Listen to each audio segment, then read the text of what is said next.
Hello everyone. Welcome back to another episode of r/malicious compliance. In today's episode, demoted then they realize they effed up. Boss says we can't drive the work truck, so we don't. Yes, sir, I'm working in your yard. You have an appointment. Before we get started, be sure to subscribe so that you will never miss a video. Let's get started. Demoted then they realize they effed up. I will try to summarize this as much as possible, though context first. Worked 9 years at a well-known company, worldwide provider of various products. Won't name this company, but it was a division of this company I worked for. I started at this company at the bottom as a tech, did my job well and excelled upwards. After 6 years I was promoted into the national support group and also then excelled at this position. It was well paid and salary, which was very nice bump in pay, and the hours were great. After a year in the new position I was promoted to a co-operator position, which I shared with another, which we were very good friends and got along very well. To this day we still do lunches and chat quite frequently. Now I was trained up on the in-house software that runs the dispatching of techs, which was made by an in-house software developer, which the software used codes for areas and states. Very complex, but for him it worked, though no documentation whatsoever, no manual.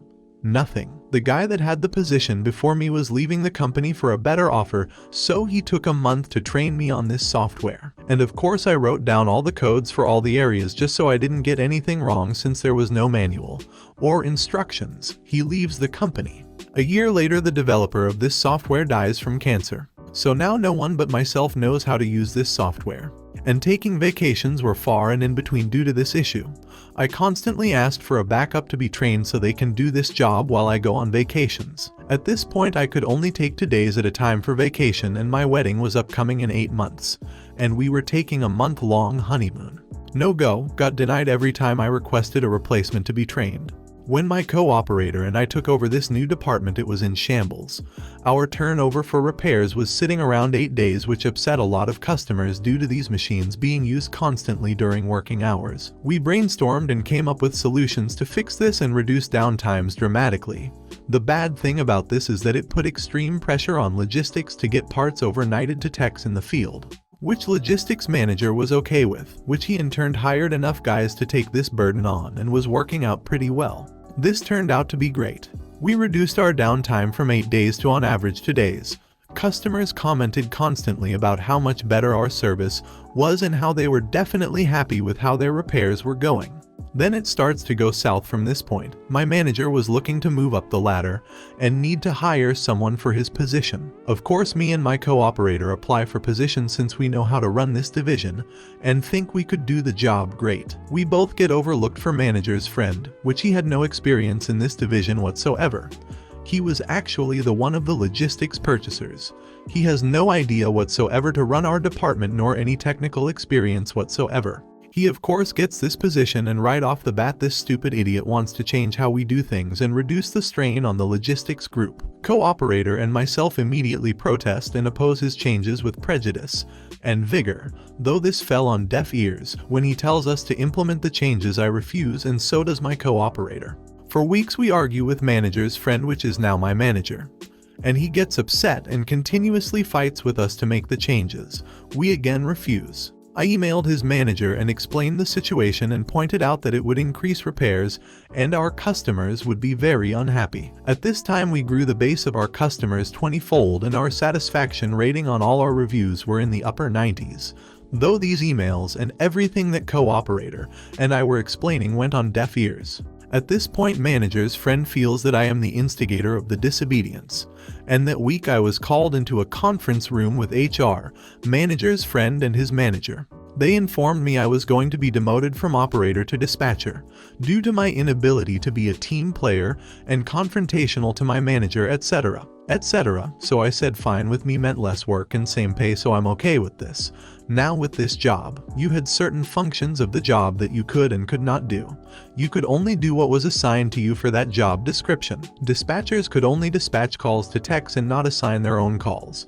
That was my previous job. My co-operator at the time was in charge of escalations and onboarding techs and did not know the system I used to dispatch these calls. Next day I come in and sit at my desk, waiting for calls to be put on my board, knowing that there was no one now to dispatch calls to the dispatchers. After about 4 hours I get approached by manager's friend asking why I was not dispatching calls to everyone. I politely said, remember, I got demoted, I can't dispatch, it's not part of my job description, and I don't want to be fired for doing something that I am not allowed to do. The dread on his face could be seen as it streaks up his back and hits him full force.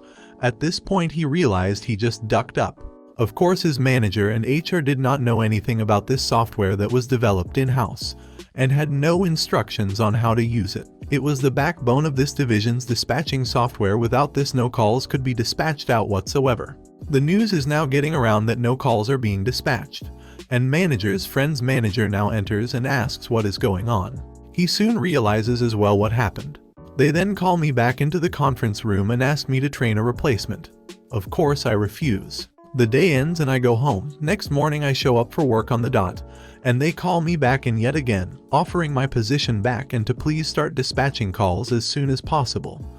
Of course I refuse the promotion, pointing out key points that they brought up during my demotion meeting on why they were demoting me. And because of those points I felt I had to overcome them in order to be able to accept the promotion, and it would be a great time to focus on my abilities that they outlined. They were flabbergasted and frustrated clearly. They get upset and tell me that I am holding the company hostage and that they will have to take me to court. At this point, per my contract, I am now entitled to a lawyer, and they have to pay. Few days go by, of course no calls being dispatched. They are now relying on emails and phone calls to get calls dispatched, and parts ordered, and it's pandemonium abound. It is adding so much more time to each call and ordering parts, the whole system is falling apart. I finally get contacted by a lawyer telling me that he is to represent me and that he is being paid by the company I work for, but that he works for me, period. That he cannot talk to them without my knowledge, he cannot do anything against my own interests, and that he is being paid by them but works for me. He goes on to tell me that they can't force me to take a promotion and they can't fire me if I fulfill my obligations of the employment contract, which was pretty easy, basically just show up on time, take breaks in specified time, and leave at specified time. So I do. This goes on for a month when they are finally getting to the breaking point. Repairs are exceeding to weeks and customers are canceling their repair contracts due to service issues. They decided to demote me again to logistics. Now the manager of logistics is a good friend and he thinks this is retaliation for all these issues, so he just says to me to take a desk over in the corner and do my thing, whatever I wanted. He wasn't going to punish me for their stupidity. We go to court, they present their case, and my lawyer presents mine.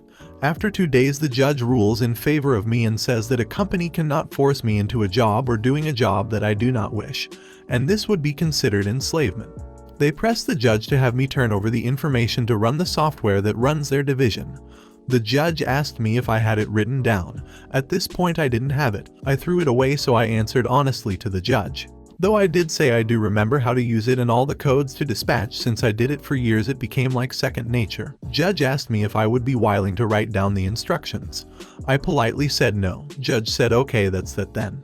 Upon coming back to work the next day, I decided to start looking for another job. After about a month I found a new position at another company making about 10% more and with better options, and also agreed to give me the month off with salary for my honeymoon. So I wrote up a resignation letter and sent it to my manager, his manager, and the senior staff of the division, and also the CEO of the company, explaining everything that went on and why I was leaving the company, and wished them the best.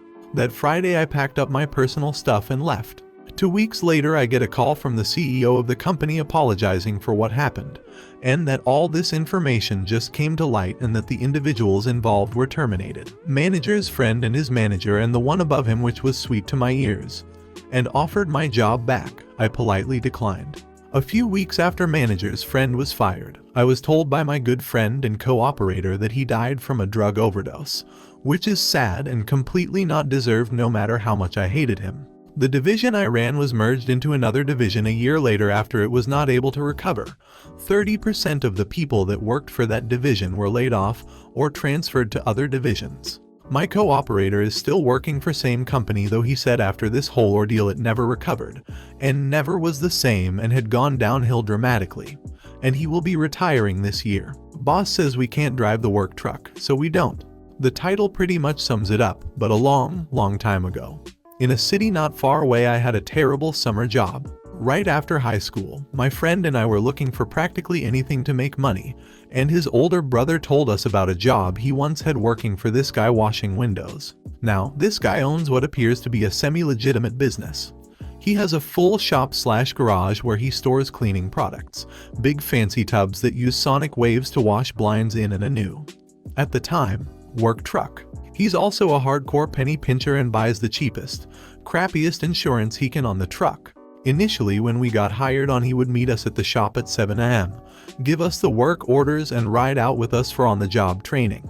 After a couple of weeks, he would just leave the work orders in his office and then leave us to our own devices. Now, I want to preface with, we weren't lazy. We got paid hourly, like $9 an hour, but we commissioned based on the number of individual windows we cleaned in a day plus how many windows required a ladder. Those paid an extra 50 cents each. So if we knocked out 3 to 4 jobs in one day, we could take home approximately $15 an hour. Another important fact is that this was right after high school. So we were both 18, and for whatever reason, the boss didn't bother to ask or check our hiring paperwork to confirm this. Well, after a month or so, he finds out how old we are and has a come apart. Turns out his insurance on his truck has a clause that anyone driving has to be at least 25 years old with a clean driving record. No DUIs or anything like that. Or his monthly payment triples. So he makes it very, very clear to us that we are not to drive the truck, and if he finds out we're doing it anyway, he'll fire us and dock any bonus pay from our final checks. Legally, he can do that because it's bonus, not hourly. I need to drive home the fact that he was so goddamn delusional that he never paid attention to anything. So one day we come into the shop and see a stack of about 15 jobs. However, he didn't schedule anyone else. Never actually scheduled himself because he expected the shop to just run itself. Except for the 2 of us that day. Cue malicious compliance. He liked to micromanage, but simultaneously never picked up his phone if we called him. So despite calling him numerous times to let him know we can't do anything, we end up just sitting in the shop and listening to the radio for most of the day. This was also only a year or 2 after smartphones came out, so things like streaming music/movies or playing games on your phone was essentially non-existent unless you had a spare $1,000 lying around to buy the fancy new iPhone 2. Fast forward about 5 hours and he calls one of us to ask how things are going, how many jobs we'd finished, and if we needed help to get any completed. We explained that we'd been sitting in the shop all day waiting for him to come in so we could get started. Well, at this point he goes ducking ballistic and starts just tearing us up one side and down the other about wasting his time/money and blah blah blah. Why didn't you call me? Who else is there? Has anyone finished any of the jobs? Needless to say, that was our last day there, but we threatened to report him if he didn't pay us for the time we sought in the shop that day, so we still got paid almost a full day's wages. And from what I heard, within a year or so later his shop folded, so win-win, I guess. Yes, sir, I'm working in your yard. You have an appointment. I'm a service technician for the gas company. I'm also the only female service technician for the gas company. This leads to confusion on a daily basis. So I arrived to a 9 to 12 appointment the other day at 9:05 a.m. Super simple job: exchange gas meter, inspect gas equipment in the house, ray light equipment, then be on my way to my next call. We get 30 minutes it's allotted for each job like this. But dispatch understands that this doesn't always work. Sometimes it takes 15 minutes it's if the old meter was installed well, and the gas equipment is all new. But sometimes it takes 3 hours if I have to rebuild their whole service and coax an old boiler back to life. I grab my tools out of the truck, grab a new meter, and head to the front door. The call says hazard, dog, so I figure it's best to check in with the customer before I head into the yard. I knock and ring the doorbell, no answer. So I pull the customer's number off of the call and give him a ring. Me, good morning. This is Functionary Randy from the gas company. You have a meter exchange appointment booked for this morning. Is anyone at home? Customer, not at the moment. Is the tech there already? Me, yes sir, I'm here at address. Will you be home soon? Customer, yes, tell the tech to wait. I'll be home in about 15 minutes. Me, okay, I'll wait for you. Can I start working in the yard or is your dog outside? But the customer just hangs up, so I decide to wait. Anyway, it's negative 28 degrees Celsius, negative 40 degrees Celsius with the wind chill. I'm bundled up, but I'm going to be outside all day, so I decide to wait in the truck to preserve my warmth. I drop my tools and the new meter off at the gate to the yard and sit in my truck until the customer pulls into the driveway. When the customer arrives, I immediately sit my truck off and jog over to the house. Customer: so, I spoke with someone in the office and they said the tech was already here. Where is he? I have to get back to work soon. I can't wait here all morning. Me: I am the tech, sir. And that was me that you spoke with. If you're all good, I'll get that meter changed out for you. Then get your furnace and water heater going.